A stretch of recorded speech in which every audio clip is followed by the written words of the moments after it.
మూలమూర్తితో పాటు భోగ శ్రీనివాసమూర్తి వెండి విగ్రహం కూడా మలయగుడారంలో ఉంటుంది. ఇక మిగిలిన ఉత్సవ విగ్రహాలు, సాలగ్రామాలు బంగారు వాకిలి ముందు గల ఘంటా మండపంలోకి తరలించి అక్కడ ఏకాంతంగా వాటికి తిరుమంజనం నిర్వహిస్తారు. పంచపాత్రలు, దీపపు సెమ్మెలు, తీర్థం చెంబులు మొదలగు పాత్రలను బంగారు బావి వద్దకు తీసుకొని పోయి అక్కడ వాటిని తోమి కడిగి శుభ్రం చేస్తారు. అంతేకాకుండా దేవాలయంలో ఉన్న వాకిళ్లను, వాహనాలను శుభ్రం చేస్తారు.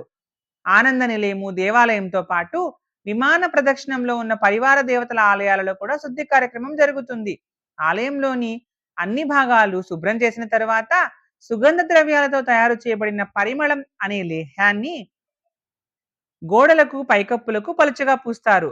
గర్భగృహంలో పైకప్పుకు కురాళం అనే పట్టు వస్త్రాన్ని కడతారు. తర్వాత నేలంతా నీళ్లతో కడిగి శుభ్రం చేస్తారు.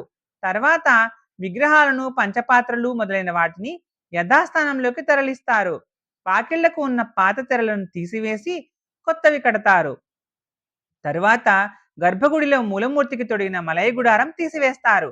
దీపారాధన చేసి అన్ని విగ్రహాలను లఘువుగా ఉపచారాలు చేసి కర్పూర హారతి ఇస్తుండగా ఆనంద నిలయం యొక్క తెర తీస్తారు.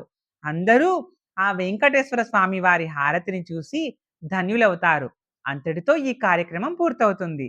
ఓం నమో వెంకటేశాయ.